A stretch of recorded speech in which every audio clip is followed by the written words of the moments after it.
Welcome back. This is Inside Politics. We continue discussing the issue of the presidential campaigns. This past week, we watched the deputy presidential debate, rather. Of course, a lot of discussion will now move to the presidential debate, given this press statement by the Raila Odinga Presidential Secretariat indicating that the candidate Raila Odinga may not attend that debate. Yes, we could just update that the candidate Raila Odinga has hinted that he might not attend the presidential debate scheduled for Tuesday. Now, in a statement by his spokesperson, Makau Mutua, the coalition notes that having the candidates DP William Ruto and Raila on the same platform this year would be, quote, a bad idea. Mutua claims that Ruto has already issued his reservations, telling the moderators not to focus on corruption and integrity. And he says these are issues that Azimio wanted to take center stage at the debate.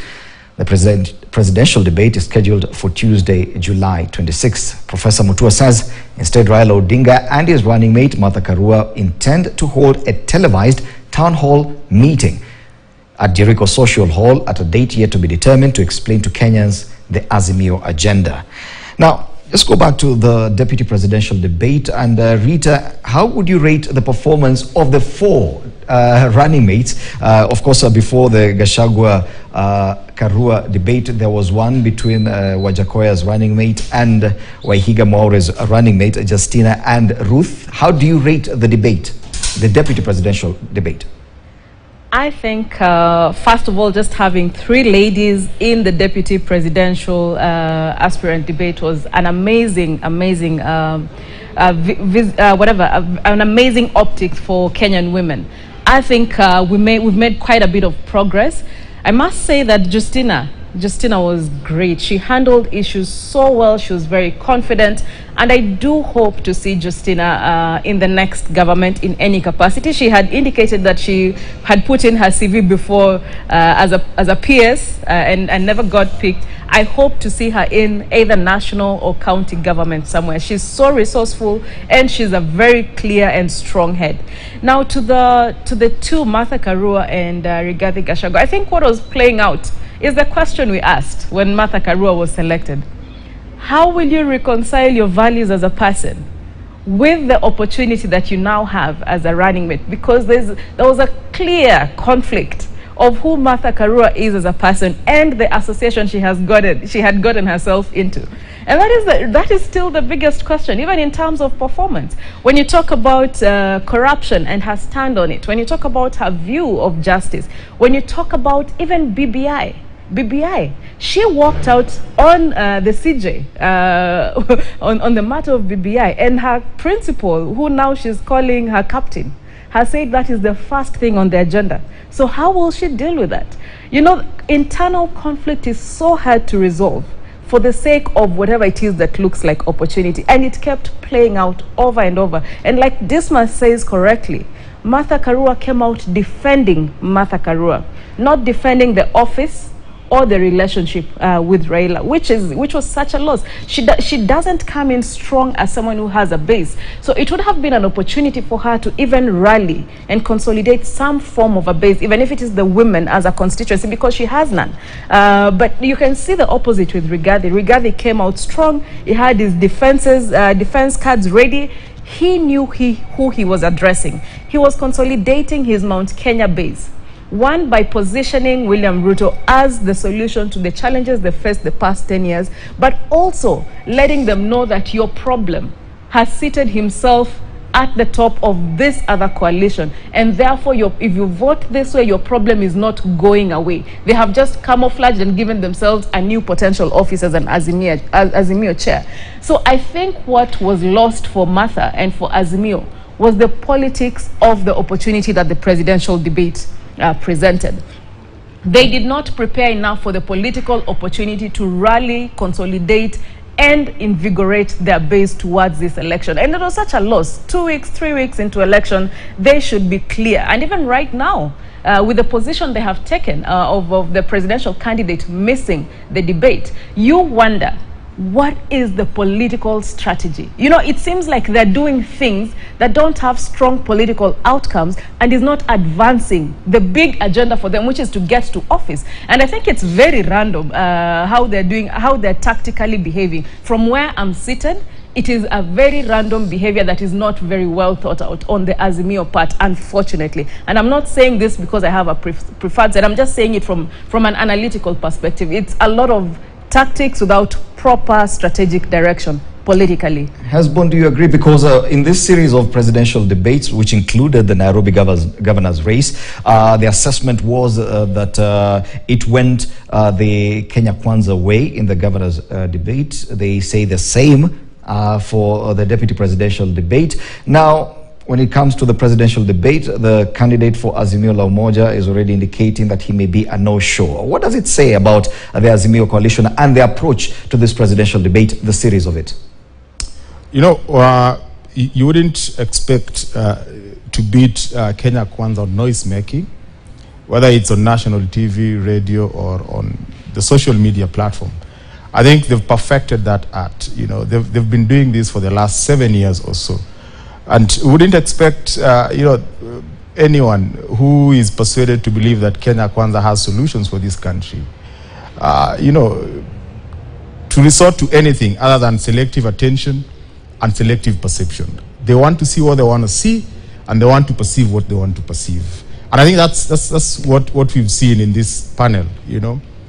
Dismas, for instance, has talked about, you know, Martha was afraid of addressing the issue of corruption because Dismas wanted to see how Rigathi Gachagua was attacking individuals there and attacking a government that his, you know, presidential candidate served for the last 9 years. The truth of the matter is this. On the one hand, you had Rigathi Gachagua, who was addressing the past, who was addressing individual issues, who was exonerating his boss while hitting at the same regime that his boss has served. And that is consistent with the Kenya Kwanza narrative. That is what they've propagated in the Mount Kenya region. So on that front, they won. They've been whipping emotions, you know, taking advantage of naivety of the masses to tell them that there's nothing that we've gotten from this government. Let me remind them that it is the same deputy president and his team who go to the Mount Kenya region and tell people tumejenga reli. And the truth of the matter is tumejenga barabara, we've done the last mile of electricity. If that has happened, then you can't say that this government has not delivered on the people of Mount Kenya.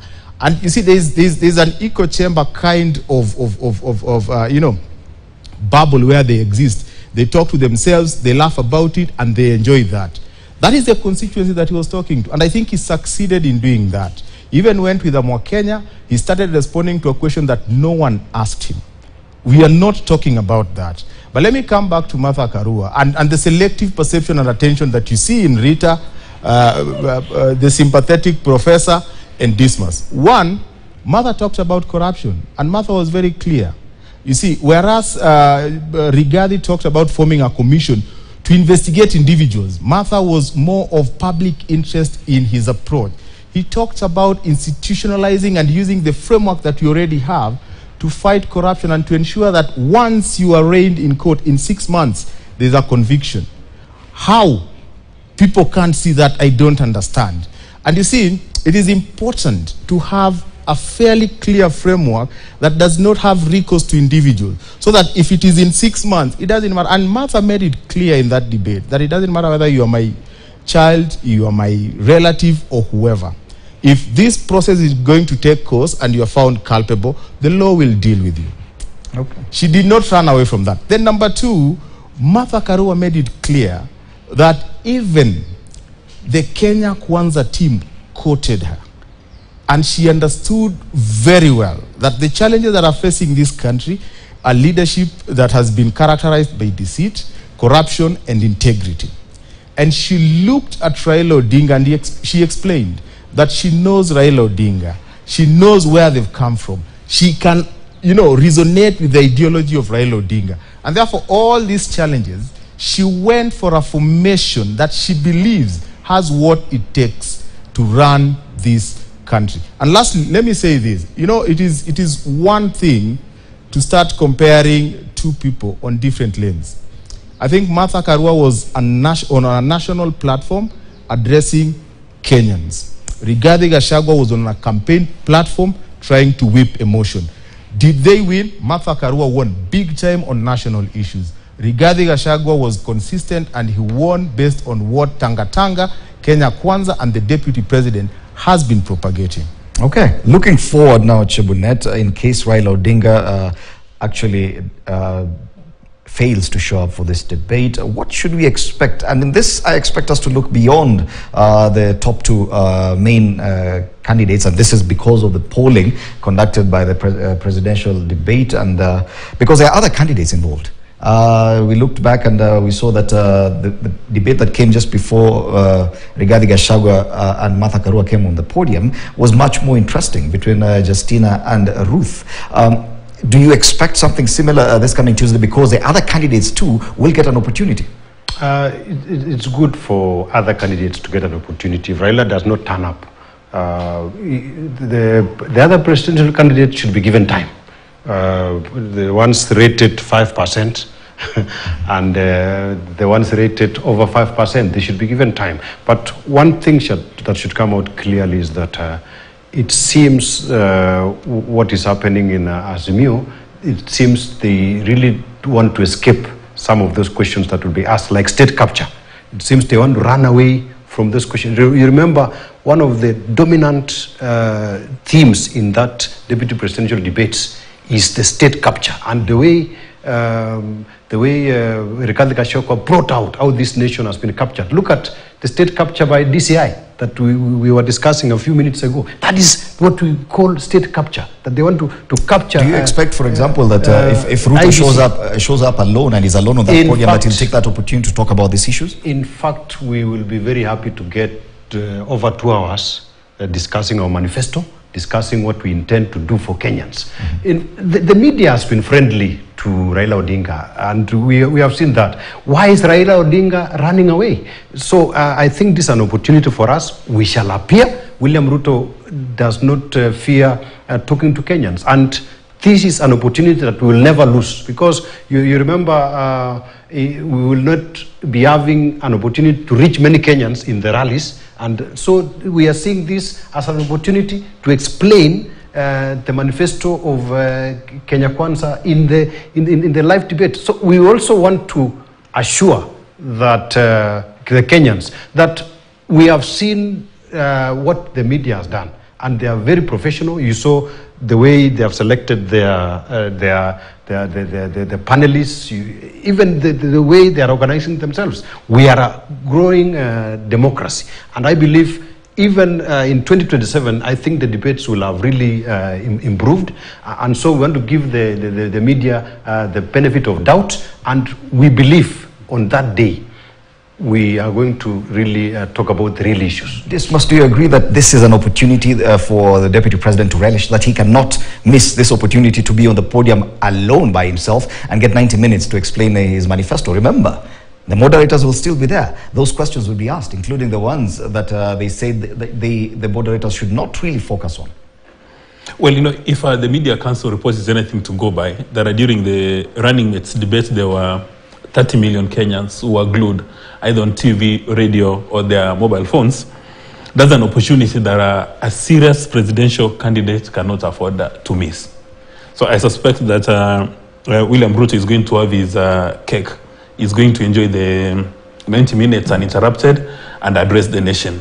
But you know what Kenyans were looking for? They were not looking for a William Ruto address, nor were they looking for a Raila Odinga address at Jericho. They were looking for a presidential debate, a conversation between the two leading candidates, so that Kenyans have got the opportunity to understand who are these two gentlemen.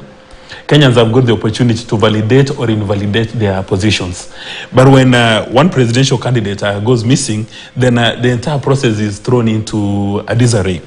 And you know, we are trying to encourage some of the best practices in our democracy, this debate, so that we begin to, we begin to understand these are presidential candidates. And in my view, Raila Odinga has done a disservice to the entire nation, and indeed, because he's a global statesman to the entire world, by giving this debate a wide berth, is actually treating Kenyans with contempt, is treating the diplomatic community with contempt, and is treating the Kenyan media with contempt. Because, you know, this process, people started organizing it a long time ago. He had the opportunity of declaring his interest and the positions and his expectations. so that the Presidential Debate Secretariat manages Raila Odinga's expectations, and they also manage Ruto's expectations, anchored in our national and public interest. And for me, I don't think it's late in the day. Raila Odinga has got an opportunity to review his decision so that we can see him. People have rescheduled their diaries for Tuesday evening to have a conversation with him. So really, people will be very disappointed. Now, on the two other candidates who are getting below 5%, in theory, it's a very good thing that they must come on board with, so that we understand them. But in practice, in my view, it's a waste of time. We'll be listening to them, knowing very well that none of those two persons will has good probability of becoming the president of the Republic of Kenya. So I'm wondering why we want to spend 90 minutes of a scarce national resource listening to two gentlemen whose probability of becoming president of Kenya at this election is zero. Probability is zero. But in theory, they've got a very high probability because, you know, they can move the Rita, do you agree? Do you agree that it's a waste of time? We'll come back to you this one. Do you agree that it's a waste of time watching the other candidates debate away from the top two? I completely disagree with Dismas. Dismas, you know, the way this democracy works is you have to give people a fair chance, and you have to level the playground as much as possible for all citizens. It's okay. There's nothing we are losing by listening to two more voices and the visions and the dreams that they have. Because worst case scenario, we can incorporate that when whoever gets in government. Like I said, this debate should be a battle of ideas.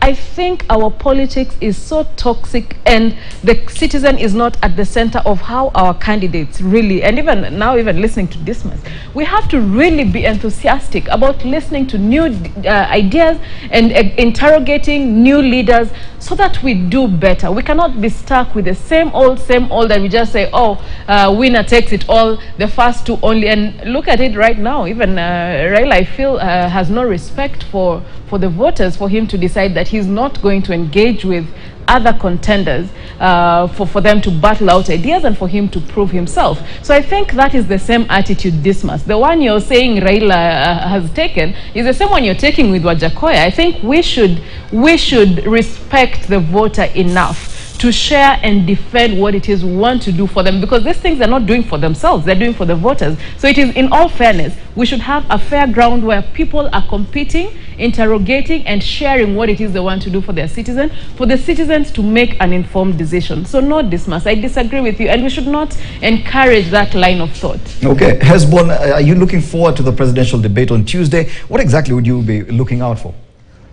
Well, I think a presidential debate is important because it's part of citizenship. It's part of what gives the public, you know, a frame of reference in terms of information.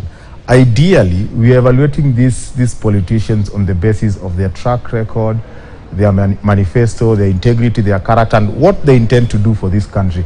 And, you know, a presidential debate now gives them an opportunity to articulate that, knowing that, you know, millions of Kenyans and the world is watching. And I totally agree with Rita. You know, it's not the individuals. It's actually a question of the issues.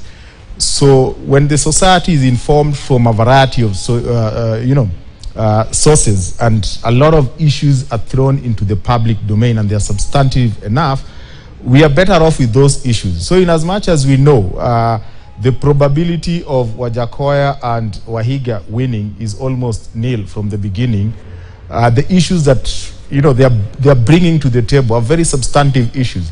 If you listened to Justina, for instance, I mean, Justina was a lot more eloquent than almost all the other losing presidential candidates that we've seen paraded in the presidential debates combined. You know, she brought very substantive issues.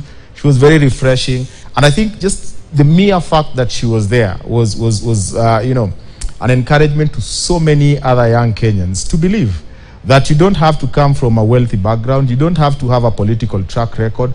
All you need to do is bring substantive argument on the table. I also have the optimism that Dismas has, yeah, that all is not lost. I mean, it's Sunday, and I think the presidential debate is on Tuesday. Whether Raila shows up or not, I think is not the issue. The issue is, will we have the debate? If we have the debate and issues are discussed, it will give us a good picture of the candidates that we have. I know sometimes it's not a question of how we evaluate one candidate on what he says. It's a question of, depending on what one candidate says, how do we then look at the other candidates? You know, so the issues that are raised, and I know, for instance, Wajakoya has made a lot of Kenyans look at the manifesto by Kenya Kwanza and Azimio a lot more critically, because there is this perception that he has practical solutions. They might be outlandish and very weird in their approach, but at least it makes Kenyans start asking, by the way, when you talk about the debt crisis, how is Azimio going to handle it? Then they go back to Azimio. When you talk about fighting corruption, this guy wants to hang people. What is Kenya Kwanza saying about it? And I think those conversations that make people start putting, you know, presidential candidates and coalitions side by side are very critical. Okay. And just before the break, probably it's time to assess the final days of the campaigns. The final days towards election day. It is 15 days to go, about 2 weeks or so. This is a crucial campaign. We are looking at a transition from one regime to the next. So many things happening. Yes, IEBC is facing a serious trust deficit on one hand, but we still have to focus on the campaign teams, the presidential campaigns. There are races all over the country for gubernatorial seats, senatorial, National Assembly, member of County Assembly. Now, 15 days to go. A lot is happening. One of them is what we've been discussing, the presidential debate on Tuesday. The others is the final rallies. Already, Azimio and Kenya Kwanza have been clashing about the venue of their very last rally to be held in Nairobi at the Nyayo National Stadium. What else can we expect? This is 2 weeks to go. Yeah, thank you very much. I think, Indimuli, if you have read Things Fall Apart, you should also read the other one called The Goats Are Not to Blame by Ola Rotimi, and that's what you are seeing in Azimio. We are turning up in Nyayo National Stadium on 6th, and I think we are very ready. That will be the culmination of our rallies. You saw what's happening in Kapkatet right now. Mm-hmm. In fact, people have been told to go back home because there's no space. So I think what you are seeing in Kenya Kwanza is the most organized campaign strategy, especially in the finishing stages. What you are seeing in Raila Odinga collapsing and what we are discussing is that Raila Odinga has been known not to finish well. And I think what he has done today, pulling out of the presidential debate, is just campaigning for us. We are very ready for this. Is the mentality of even his voters has been bricked. And so they're really seeing that this man may not really finish the race. So I think going forward, what should happen in our campaign teams, we should assure the Kenyans that we are winning this election, and that should come out very clearly, even in the last stages. Continue emphasizing our manifesto, continue showing the other side. A few minutes ago, we were discussing why did Gachagua mention Uhuru Kenyatta in the debates. For us, we continue to believe that since Uhuru Kenyatta that will still be the message, is the chairman of Azimio. You know where I come from. When you have entered into the room for circumcision, you will be circumcised, because he's already in the room of politics where it's the thick of things. So you have to mention Uhuru Kenyatta is the chairman of Azimio. Okay. So for us, we shall continue insisting that this side is losing and our campaign strategy. Okay, 15 days to go. Dismas, your assessment. I don't know if they're going to buy the books is requested for you to go and check out. I've read at least one of them. Yeah, and you know, Chebletia seems to be very emotionally connected to this campaign. And the governor from Wasigishu had indicated that when you are in the political space, it's going to work kwa lungs. The way he behaves right now, and say if Kenya Kwanza does not win, I fear that he may need medical attention, because he's really invested in this process. But be that as it may, in the last 15 days, if any of these candidates wants to win, the 1,930, the people we are going to elect, they must now crystallize their message to a unique selling proposition, so that Kenyans can understand that if it's Raila Odinga, if it's William Samoei Ruto, or if it's the other candidates, what exactly do you bring to the table, and how will that affect my life? If I was in any of those campaign teams, I'll go back to the kitchen table conversations the term from the US that when people are having dinner, now the cost of unga has been significantly reduced. So one assumes that people can actually be having dinner. So when people are having dinner, what are they discussing? In Kenya, it could be about rent, it could be about mortgages, it could be healthcare, it could be the actual food insecurity. Now, these are presidential candidates, and indeed all candidates, they must crystallize their message to that conversation. How will my leadership affect my ward, affect my county, Senate, National Assembly, and all those. And it's going to be, really octane politics. And I also expect that there's going to be increased incidences of toxic politics. The lies, fake news, deceit, and everything else. As we are witnessed in this panel, that when you're pursuing issues of national interest or public interest, then you're placed on Kenya Kwanza, or you're placed on Wajakoya, or any other side. Now, I need to buttress the point I said that in theory, let's allow all presidential candidates to come and debate. But in practice, we know who is likely to win. Mm-hmm. So the question I was asking is, since we have scarce resources, should we be entertaining all these ideas, given that we have already socialized with their manifestos and we know what they're all about? But now, these 15 days, the buck stops with the Kenyan voter. And Kenyan voters are annoyed. They are angry in as much as they are hungry. Now, they must demonstrate their intentions at the ballot. Mm-hmm. They must run away from what we keep on talking about, times above number, the Stockholm syndrome, that we have fallen in love with our captors. At least for the other positions, apart from the two presidential candidates, you may say there's a choice. So in those other positions, maybe the Kenyans need to exercise their, vote with their selfish interest. Okay. Because believe me, at the presidential race, there are really no choices. Okay. When you look at the two of them, they've got the same DNA. When this starts talking about the Stockholm syndrome, I know you start feeling like we are almost at the end of the show. But no, we still have a long way to go. And we'll be getting your views after the break. But Rita, the last TIFA poll talked about at least 10 to 11% undecided voters. The numbers could have changed, but yes, there's still a huge chunk of undecideds. 15 days to go. Do you think there's still an opportunity by the main presidential campaign teams to actually sway the undecideds their way? In my opinion, 2 weeks to the elections, as a candidate, the focus should be a bit different. Going more into the logistics of your election and less into the messaging, because what people need right now, it's kind of like when you're dating someone. You have done the job of taking them to dinner. At this point, it's just how they feel about your proposition and not really what you're saying or what food you're buying for them. But then there's the conversion. It's now time to focus on converting all this into actual votes. I remember there's an election that we said Raila went to bed having won and woke up having lost. This is the time where they have to really be toe-to-toe with IEBC and also in their internal logistics planning so that they convert. This is the time for conversion. It's no longer the time for seduction. It's no longer the time for a lot of lofty things. It's now the nuts and bolts.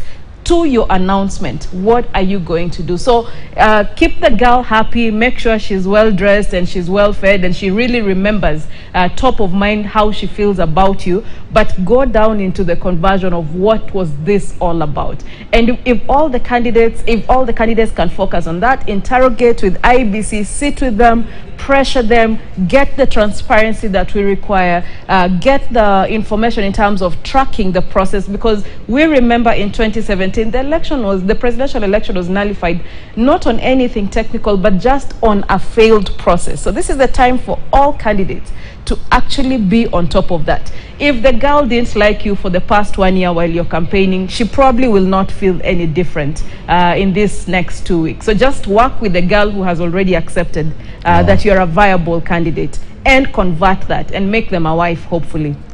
Keep the girl happy. Hesbon, your assessment of the last 2 weeks before election day? The last 2 weeks are probably going to be a reality check.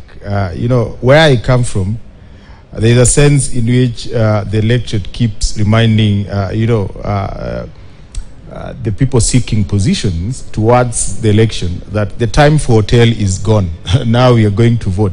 Meaning, we've been coming to your functions simply because of the goodies that you're giving. Now we are going to vote. And I think that's the reality that is going to set in. We've seen crowds in both political formations.